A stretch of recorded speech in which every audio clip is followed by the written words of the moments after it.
दोस्तों, बैल ने बताया, औरत की दो चीज कभी मत दबाना। मर्दों को तो आता है मजा और औरत के इन दो जगह होता है दर्द, इसीलिए मर्द औरत की दो चीज ना दबाएं। दर्शक बंधु, प्राचीन समय की बात है। एक लखीमपुर नामक शहर था। उस लखीमपुर नामक शहर में एक लाखा सेठ रहा करता था। लाखा सेठ बहुत बड़ा पैसे वाला था। सेठ चारों दिशाओं में प्रसिद्ध था। अकूत धन दौलत सेठ के पास में थी। सेठ के घर में किसी बात की कोई कमी नहीं थी।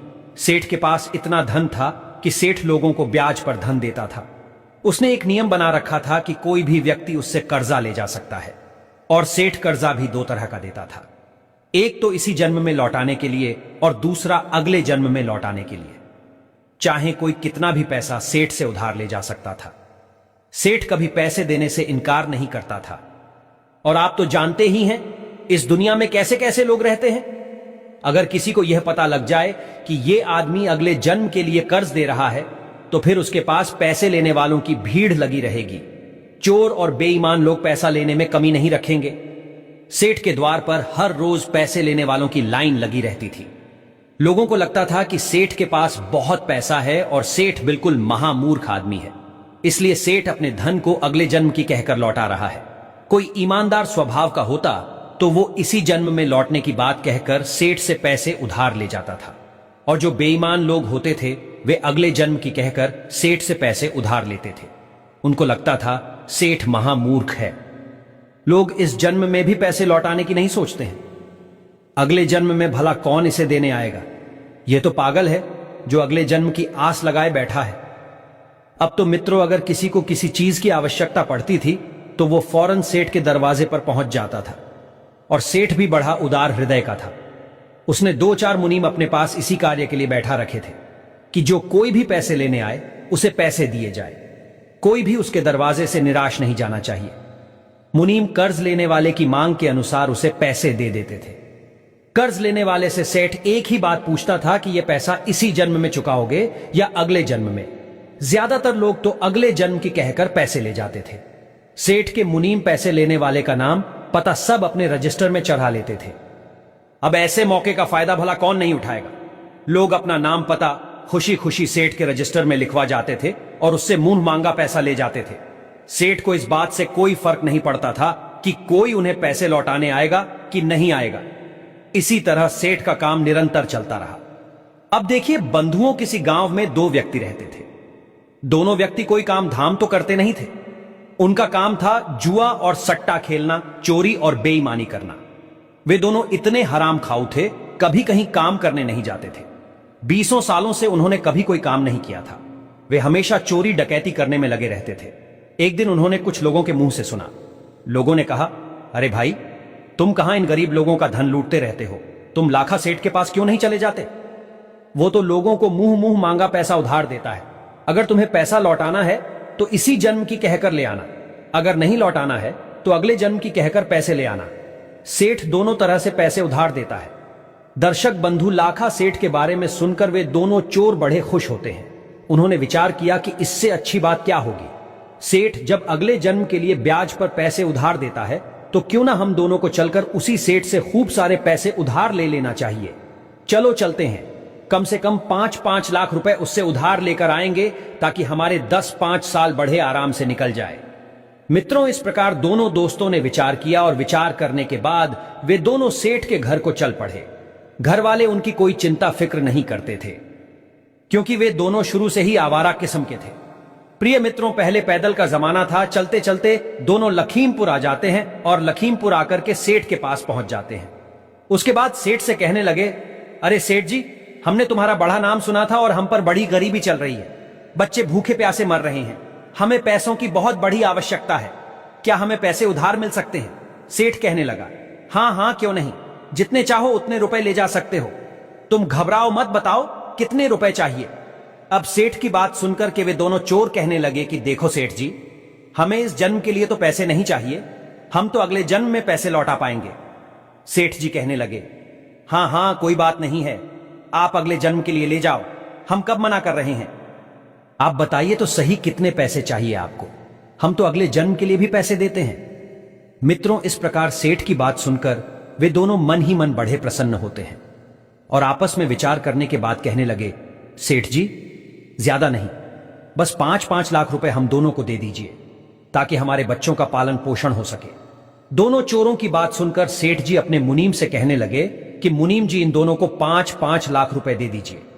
मित्रों, मुनीम ने फौरन सेठ की आज्ञा का पालन किया और दोनों को 5-5 लाख रुपए पकड़ा दिए। 5-5 लाख रुपए लेकर वे उन पैसों को अपनी जेब में रखकर दोनों चल देते हैं। सेठ ने दोनों का नाम पता पूछकर अपने बही खाते में उनका नाम लिख लिया कि फलाने फलाने व्यक्ति ने अगले जन्म में चुकाने के लिए 5-5 लाख रुपए का कर्जा लिया है। पैसे लेकर दोनों बड़े खुश होते हैं और विचार करते हैं कि भैया अगला जन्म किसने देखा है। सिर तो बड़ा मूर्ख था जो हमें पैसे दे दिए। अब इन पैसों से अगले जन्म की तो हमें नहीं पता, पर यह जन्म हमारा बड़े आनंद से कट जाएगा। हमें जीवन भर चोरी करने की और जुआ खेलने की जरूरत नहीं पड़ेगी।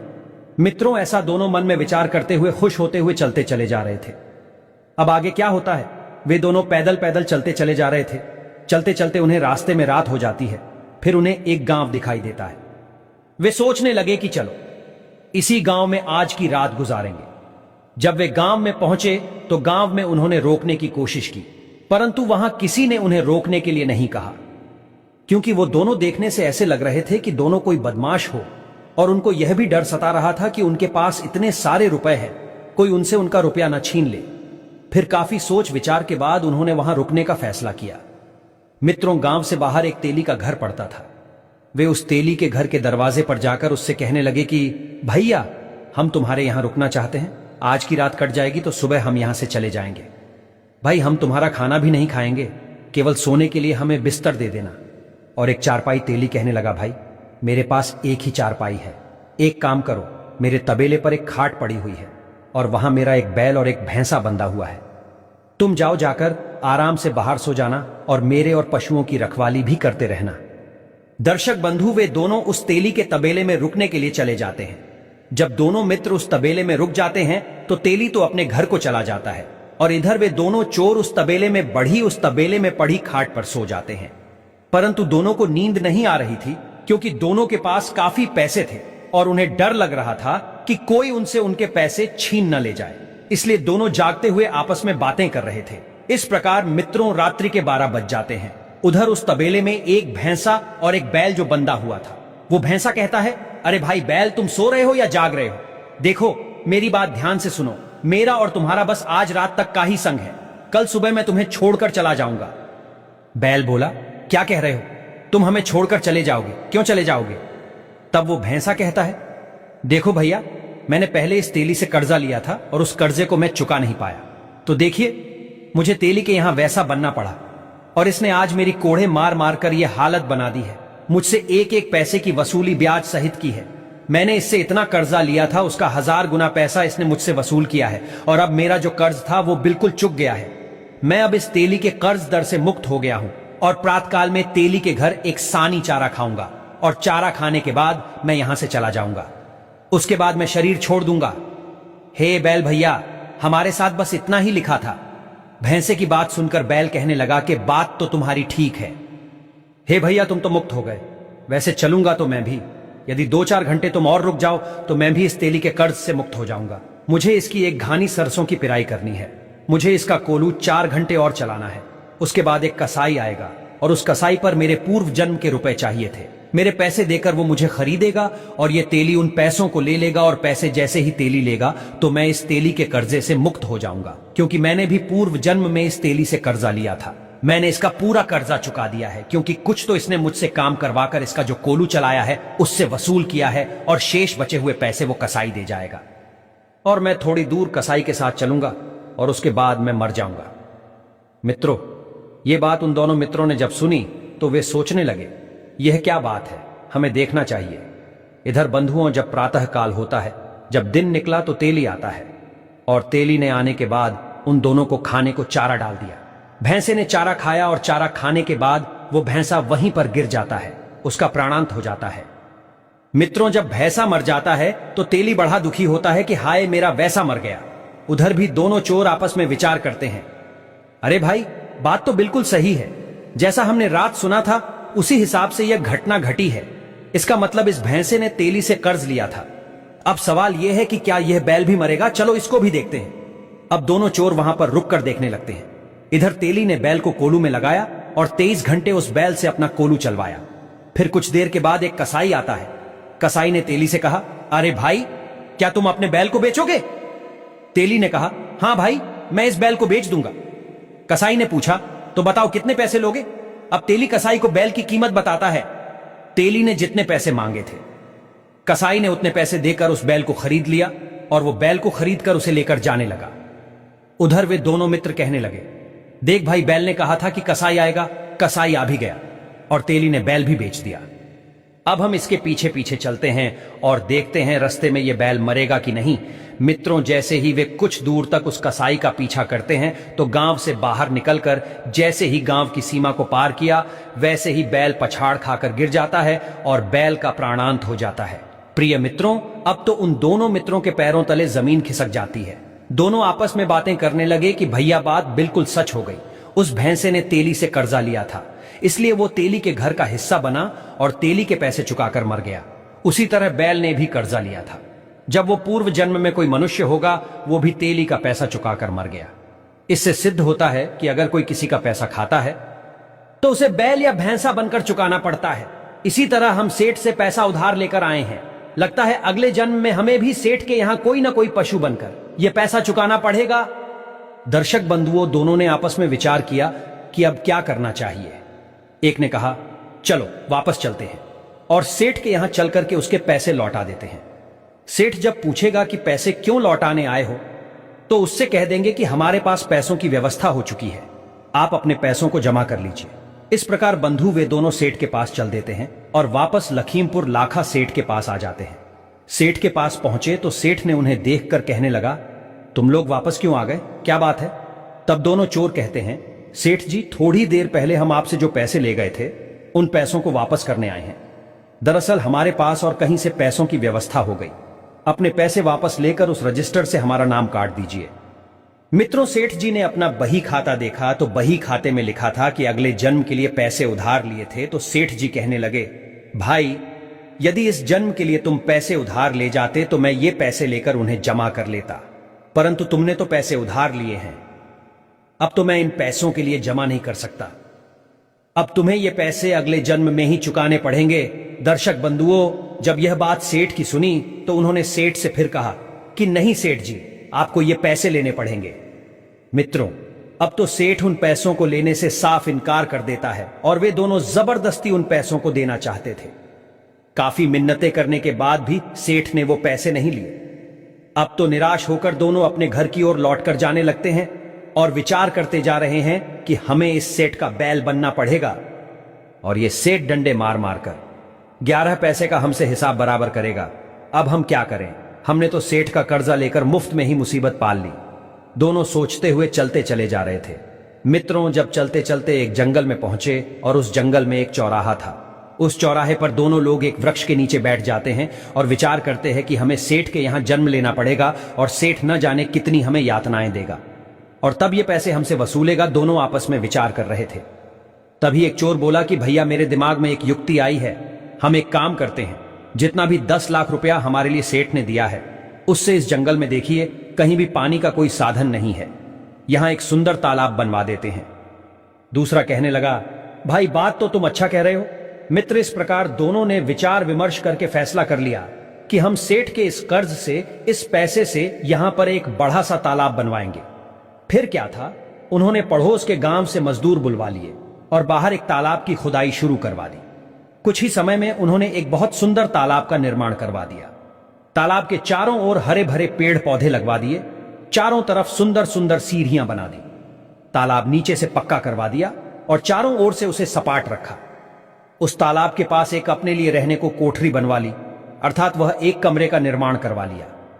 अब क्या था, वे दोनों उसी तालाब के किनारे उसी कमरे में रहने लगे। मित्रों, सेठ के यहां से जितने पैसे को लेकर आए थे, सारा पैसा उन्होंने उस तालाब में लगवा दिया। दर्शक बंधुओं, अब कुछ दिन के बाद जब बरसा ऋतु आती है तो चौराहा तो वहां पर था ही। होता क्या है कि बरसात का पानी चारों तरफ से आता है और वो तालाब पानी से लबालब भर जाता है। कुछ समय बाद तालाब में जो गंदगी आई थी, वर्षा ऋतु के पानी के साथ वो गंदगी धीरे धीरे बैठ जाती है और तालाब में बिल्कुल स्वच्छ पानी हो जाता है। धीरे धीरे उस तालाब का पता इधर उधर के गांव के लोगों को पड़ा तो वे लोग अपने पशुओं को उसमें पानी पिलाने के लिए लाने लगे। परंतु वो दोनों चोर जिन्होंने तालाब बनवाया था, एक लाठी लेकर के उस तालाब की सुरक्षा करने लगे और जो भी कोई पानी पिलाने आता था उसे दूर से ही भगा देते थे कि भाई साहब, इस तालाब में पानी पीना और पिलाना सख्त मना है। यह हमारे सेठ जी का आदेश है। मित्रों, उन्होंने तालाब के किनारे एक बड़ा सा बोर्ड लगा रखा था और उस बोर्ड पर तालाब के मालिक के रूप में उसी लाखा सेठ का नाम लिखवा दिया था, क्योंकि वो उसे सेठ के पैसों से ही तो तालाब बनवाया था। श्रोताओं, अब तो इसकी सूचना आसपास के गांव में फैल जाती है कि एक इतना सुंदर तालाब सेठ ने जंगल में बनवाया है और उसमें बहुत सुंदर पानी है, परंतु उस पर 2 पहरेदार रहते हैं। वे दोनों पानी नहीं पीने देते हैं। जो भी व्यक्ति आता है, जो भी पशु आते हैं, वे उन्हें पानी पीने से पहले ही भगा देते हैं। गांव वालों ने मन में विचार किया कि ऐसा करते हैं। 10-20 व्यक्ति मिलकर चलते हैं कि वे हमें पानी क्यों नहीं पीने दे रहे। हमारे पशु अगर इसमें पानी पी लेंगे तो क्या बिगड़ जाएगा। अगर किसी को पानी नहीं पीने देना है तो फिर यह तालाब ही क्यों बनवाया। अब तो मित्रों 10-20 आदमी और उस पड़ोस के गांव से मिलकर उन दोनों के पास आते हैं और कहने लगे कि भाइयों, एक बात बताओ, तुमने इतना सुंदर तालाब बनवाया है, इसमें आपने 10-20 लाख रुपए की लागत लगाई है, फिर भी आप इसमें पानी क्यों नहीं पीने देते हो। तो वे दोनों चोर कहने लगे, भाई ग्रामवासियों, हमारी कोई कमी नहीं है, हम तो लखीमपुर के लाखा सेठ के नौकर हैं। ये तालाब तो लखीमपुर के लाखा सेठ ने बनवाया है और उसका आदेश है कि किसी को पानी नहीं पीने दिया जाएगा। अब जब मालिक का आदेश नहीं है तो हम क्या कर सकते हैं। कुछ गांव के लोग कहने लगे, यह तो गलत बात है। कुछ लोग उस सेठ से नफरत करने लगे, उस सेठ को गाली देने लगते हैं। कुछ उसे कोसने लगे कि सेठ ने जब तालाब बनवाया है तो फिर पानी क्यों नहीं पीने देता है। दोनों चोरों ने कहा, देखो भाई, हम इनकार नहीं कर रहे हैं, लेकिन पहले आप लाखा सेठ से अनुमति ले आइए। अगर सेठ कह देगा तो फिर पानी पीने से हम किसी को नहीं रोकेंगे। कुछ बोले, भैया बात तो ठीक है नौकरों की, क्या गलती है, जैसा मालिक हुक्म वैसा ही तो नौकर करेंगे। मित्रों, अब तो 10-20 लोग मिलकर लखीमपुर लाखा सेठ के पास को चल देते हैं और जब वे सारे लोग उस सेठ के पास पहुंचते हैं तो एक साथ इतने सारे लोगों की भीड़ देखकर सेठ आश्चर्यचकित रह जाता है। सेठ सोचने लगा कि हमसे कोई गलती तो नहीं हो गई, कहीं ये लोग मिलकर हमें मारने तो नहीं आए। अब तो मित्रों सेठ डर के मारे उन सब से सेठ दूर से ही राम राम करने लगा और हालचाल पूछने लगा। सेठ ने उन सबको बड़े सम्मान से अपनी बैठक में बुलाया, जलपान कराया, उसके बाद में आने का कारण पूछा। अब तो सारे गांव वाले वैसे भी क्रोध में ही थे। वे सब कहने लगे, अरे सेठ जी, आपने इतना सुंदर तालाब बनवाया है, जब किसी को पानी नहीं पीने देते हो तो आपके तालाब बनवाने का क्या फायदा। तालाब नाम सुनकर सेठ चौंक जाता है, कहने लगा, भाइयों आप किस तालाब की बात कर रहे हैं, मैंने तो कोई तालाब नहीं बनवाया है, आप लोग गलत कह रहे हैं। गांव वाले बोले, नहीं सेठ जी, हम इतने लोग पागल नहीं हो सकते, हम अपनी आंखों से देखकर आ रहे हैं। तालाब के किनारे पर बोर्ड लगा है और उस बोर्ड पर मालिक के रूप में आपका ही नाम लिखा है। वहां पर आपके ही नाम का बीजक लगा है और आपने 2 नौकर वहां बैठा रखे हैं। वही दोनों हमें किसी को पानी नहीं पीने देते हैं। सेठ कहने लगा कि भाई, मैंने तो ऐसा कोई तालाब नहीं बनवाया है और जो तालाब मैंने बनवाए हैं उन पर तो लोग पहले से ही पानी पीते आए हैं, मेरे किसी तालाब पर पानी पीने की मनाही नहीं है। गांव वाले कहने लगे, सेठ जी, वो तालाब आपका ही है और आप हम लोगों को पानी से वंचित करके पाप के भागी बन रहे हैं। गांव वालों की बात सुनकर सेठ बड़ा हैरान होता है, कहने लगा, चलो मैं स्वयं चलकर देखता हूं। अब तो सेठ जी स्वयं उन ग्रामीणों के साथ चल देते हैं और उस तालाब पर पहुंच जाते हैं। सेठ ने जब उस तालाब को दूर से देखा तो वास्तव में तालाब बड़ा ही सुंदर बना हुआ था। चारों ओर पक्की दीवारें थी, बड़ी बड़ी सीढ़ियां थी, सुंदर सुंदर घाट बने हुए थे, पशुओं के लिए चढ़ने उतरने के लिए भी खूब अच्छे व्यवस्था की थी। सेठ ने देखा कि 2 लोग लाठी लेकर उस तालाब की रखवाली कर रहे हैं। फिर सेठ ने वहां लगा उस बोर्ड को देखा जिस पर उनका ही नाम गुदा था। उस बीजक पर लिखा था कि तालाब के निर्माण कर्ता लखीमपुर के लाखा सेठ है। बीजक पढ़कर सेठ ने उन दोनों को अपने पास बुलाया और कहने लगे, भाई आप इस तालाब से लोगों को पानी क्यों नहीं पीने देते हो, क्या कारण है, और ये आपने अपना तालाब भी मेरे नाम से बनवाया है। मेरे नाम पर तालाब बनवाकर और लोगों को पानी से वंचित रखकर मुझे क्यों पाप का भागी बना रहे हो, जबकि मैंने तो यह तालाब बनवाया ही नहीं है।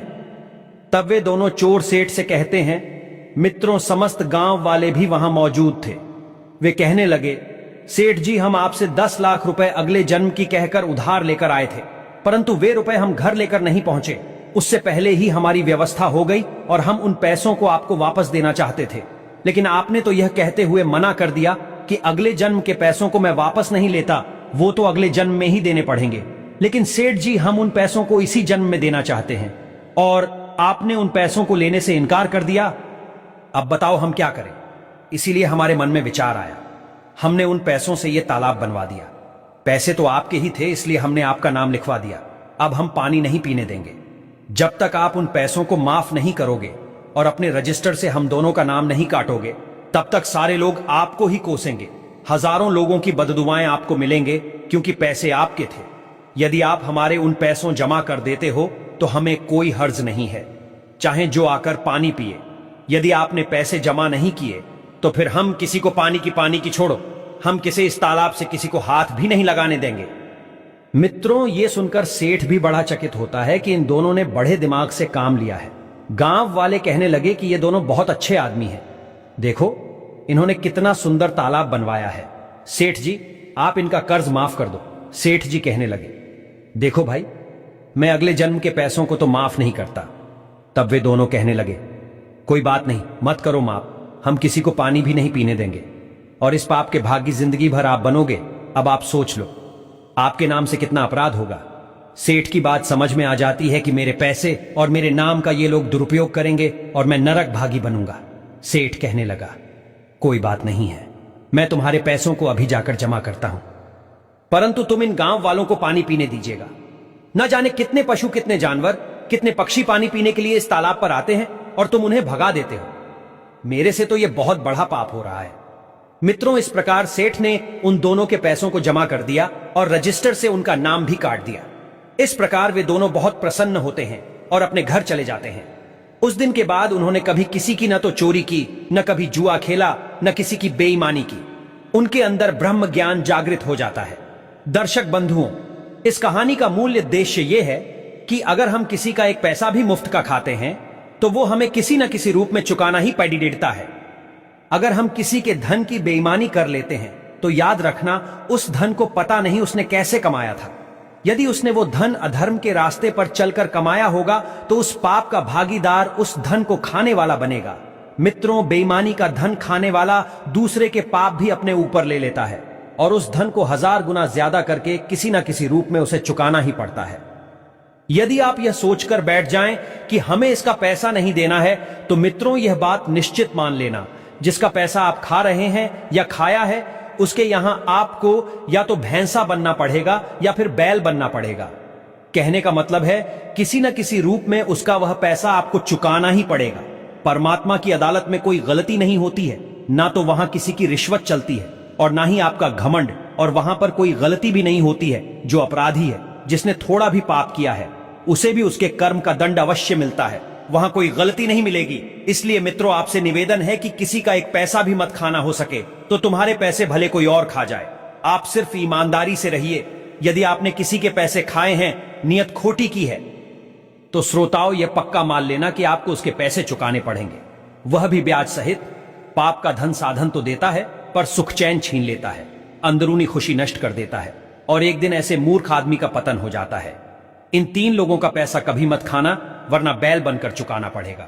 नंबर 1, चोरी, बेईमानी और ठगी का पैसा कभी मत खाना। नंबर 2, किसी मंदिर या देव स्थान पर चढ़ा हुआ पैसा कभी मत खाना।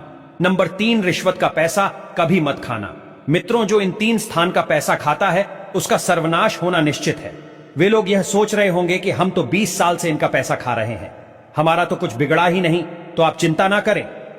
निश्चित रूप से आपका बेड़ा गर्क हो, इस जन्म में ना हो तो अगले जन्म में अवश्य होगा, लेकिन बुरा जरूर होगा, हिसाब देना ही पड़ता है।